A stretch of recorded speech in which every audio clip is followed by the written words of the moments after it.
ఏది అయినా ట్రై చెయ్యి ఆచి చికెన్ మసాలా. ఆచి చికెన్ మసాలా. అంటే మీరు బాధపడొద్దు, మీడియా కూడా 100% మీకు సపోర్ట్ చేస్తుంది. అంటే ఈ విషయంలో మీరు కొంత క్లారిటీ ఇవ్వాలన్న ఉద్దేశం.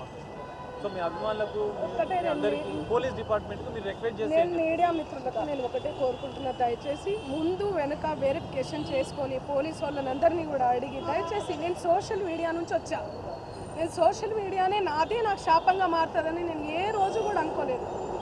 నేను ఒక ఆడపిల్లని, దయచేసి చెప్తున్నా, ఇందులో నా ఇన్వాల్వ్మెంట్ ఉంటే మళ్ళీ చెప్తున్నా, మీరు ఏం చేసినా నేను పడ్డానికి సిద్ధం, నేను ఎక్కడికైనా వస్తాను. కానీ అనవసరంగా నన్ను దయచేసి బ్లేమ్ చేయకండి ముందు వెనక తెలుసుకోకుండా. ఇందులో నా ఇన్వాల్వ్మెంట్ 1% కాదు కదా, 0% కూడా లేదు. ఆయన జస్ట్ ఫేమస్ అవ్వడం కోసమే నాతో మాట్లాడాడు కూడా, నువ్వు వస్తేనే నేను మాట్లాడతాను అని చెప్పి ప్రతి ఒక్కరిని కూడా ఆయన అట్లనే అప్రోచ్ అవుతున్నారు. సెలబ్రిటీస్ని నేను కనుక్కున్నాను కూడా, ప్రతి ఒక్క సెలబ్రిటీ ఇదే చెప్తున్నారు. రిటర్న్ డబ్బులు ఇచ్చి మరీ ఇంటర్వ్యూ చేయించుకుంటాడట ఆయన, అంత పిచ్చి ఉంది ఆయనకి. ఆయన ముందు వీడియోలు వినండి. అండ్ ఈ కేసు సిఐడిలో ఆల్రెడీ నడుస్తుంది, 1 year నుంచి నడుస్తుంది. 3 years నుంచి వాళ్ళు ఈ దందా నడిపిస్తున్నారంట. వాళ్ళందరూ కూడా బాలాజీ నాయక్, మధు నాయక్, ఇంకెవరెవరో, హేమకాంత్ రెడ్డి, ఇంకోరు ఎవరెవరో ఉన్నారు. వాళ్ళంతా గొలుసు కట్టులా ఉన్నారు వాళ్ళు. నాకు అసలు తెలీదు. అన్యం పుణ్యం ఎరగని మమ్మల్ని, నన్ను, నా ఫ్యామిలీని దయచేసి రోడ్డుకి మీడియా మిత్రులారా మేము మళ్ళీ చెప్తున్నాం, న్యాయం ఎవరి వైపు ఉంటే వాళ్ళ వైపు ఉండండి. దయచేసి మీడియా అంటేనే నాకు చాలా గౌరవం, నిఖార్సైన మీడియా. దయచేసి చెప్తున్నా, మళ్ళీ చెప్తున్నా, వాస్తవాలు చెప్పండి, అవాస్తవాలు వద్దు. సడన్గా ఇట్లా ఏం తెలియకుండా ఎవరో వచ్చి నా మీద ఎలిగేషన్స్ వేస్తే దయచేసి మీరు పెట్టుకోకండి. ఎందుకంటే నేను ఒక ఆడబిడ్డని, గిరిజన ఆడబిడ్డని.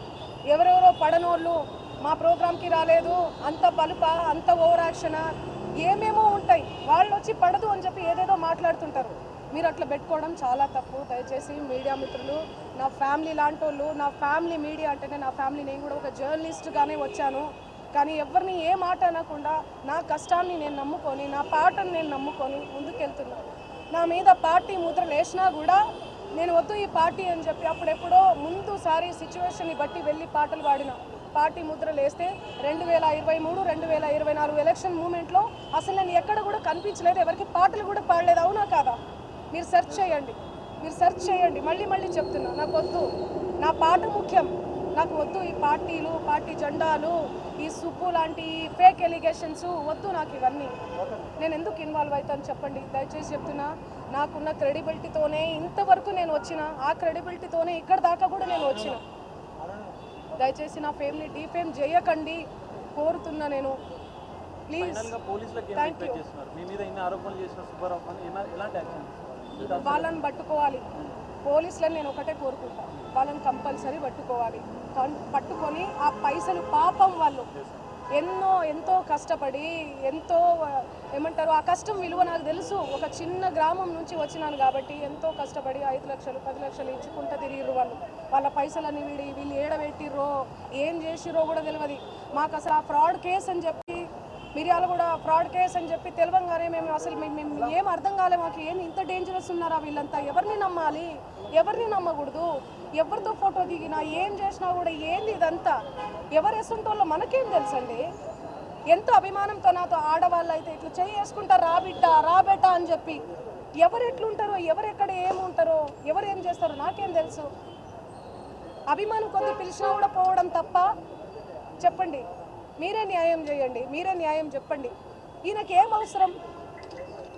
అవసరం అండి? ఈయనేమైనా జడ్జా, ఈయనేమైనా జ్యుడిషియలా, ఈయనేమైనా లాయర్, ఈయనేమైనా ఏమంటారు పోలీస్ శాఖనా, ఇన్వెస్టిగేషన్ పర్సనా? ఎవరు ఈయన? నా పేరు పట్టుకుని ఎందుకు తిరుగుతున్నావు? నువ్వు నిజంగా న్యాయం చేయాలి బాధితులకు అంటే, ఎవడైతే ఉన్నారో నిందితులు వాళ్ళని పట్టుకొని న్యాయం చేయి నువ్వు. అంతే, నా పేరు ఎందుకు ఆడుకుంటున్నావు? పాపం కదా, తప్పు కదా. Thank you so much. న్యాయం చేస్తారని కోరుకుంటున్నాను.